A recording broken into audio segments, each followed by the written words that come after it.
everyone. Today I'm going to tell you the story of the Lion King. The Lion King. By Disney Junior. As the morning sun rose high over the African plain, animals and birds gathered at the foot of Pride Rock. There he is! One of them cried suddenly. There is the new prince! At once, everyone cheered and stamped their feet. Welcome! They shouted. Welcome, Prince Shimba! They watched in silence as Rafiki, a wise old baboon, raised the lion cub high in the air. The clouds parted and the sun's rays shone down on the future king. Slowly, Rafiki lowered his arms and took Shimba back to his proud parents, King Mufasa and Queen Sarabi. It was a very special day. Time passed quickly for little Shimba. There was so much to learn. One morning, the king showed his son around the kingdom. Remember, Mufasa warned, a good king must respect all creatures, for we exist together in the great circle of life. Later that day, Simba met his uncle Scar.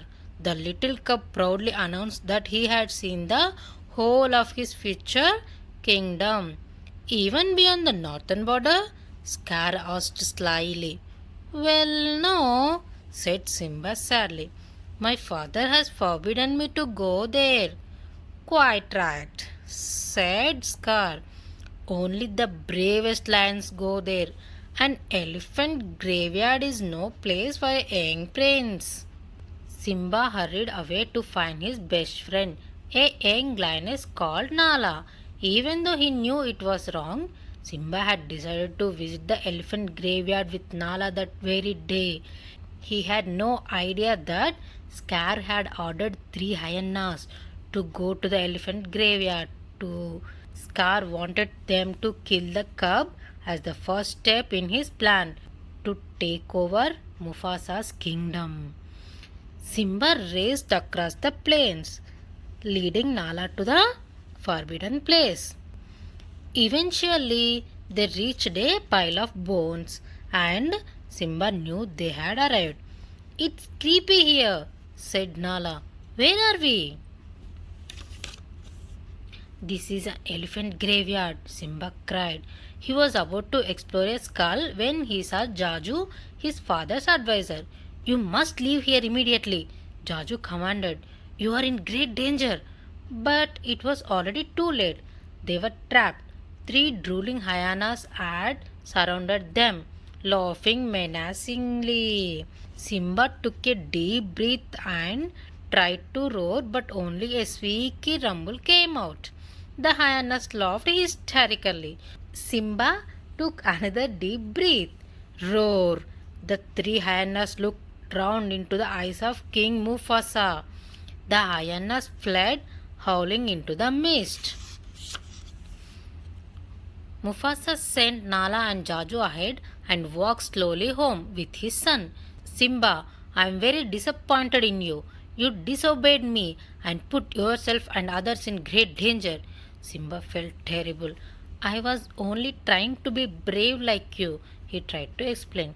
Being brave doesn't mean you go looking for trouble, said the king gently. The moon shone brightly above them and the stars twinkled in the dark sky. Mufasa stopped. Look at the stars. From there, the great kings of the past look down on us.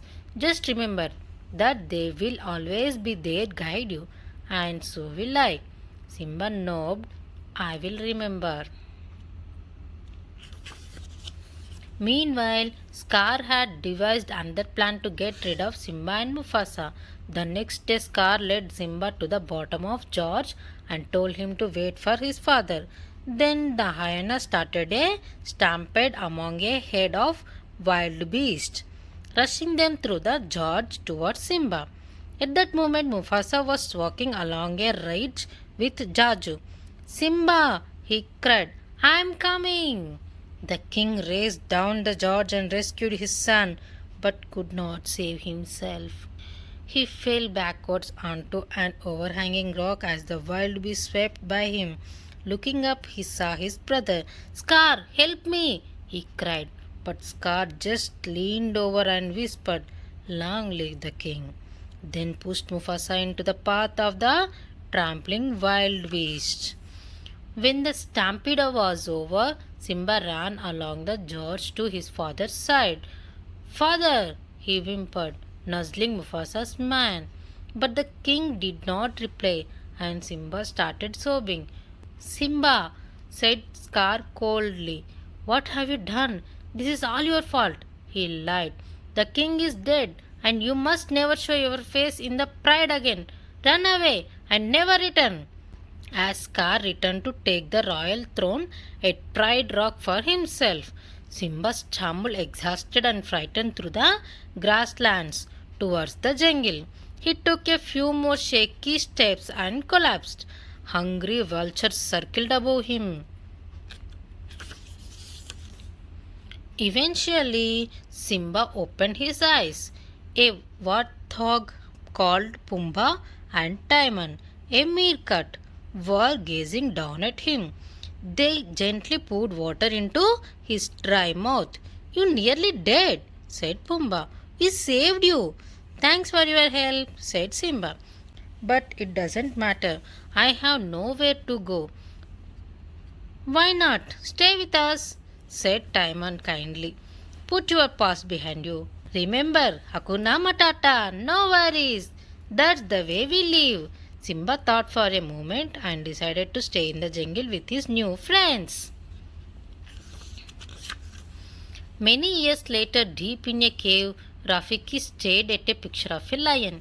It is time, he said, smiling and prepared to leave.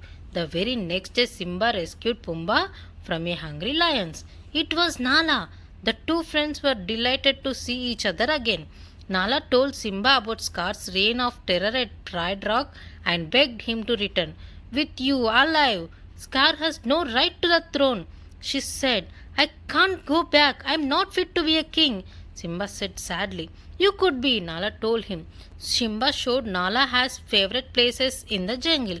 It's beautiful, she said.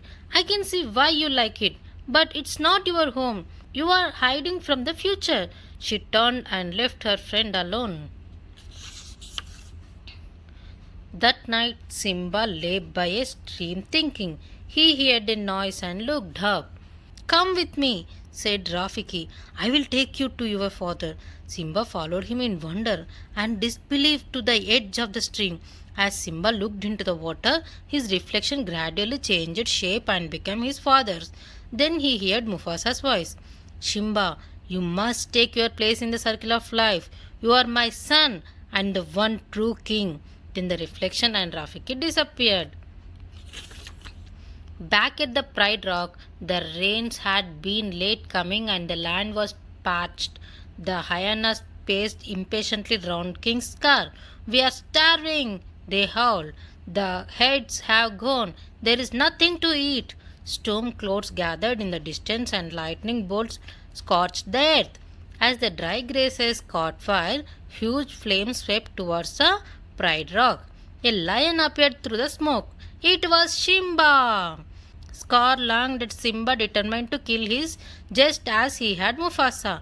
In the fierce battle that followed, Simba finally heaved Scar over the cliff face. Scar called to the hyenas to save him, but Nala and the lioness drove them back. Simba was victorious. Nala went to Simba's side. Welcome home, she whispered. As they smiled at each other, it started to rain. The heavy drops soaked the dry ground and stream beds filled up once more. The plains came back to life and the heads returned.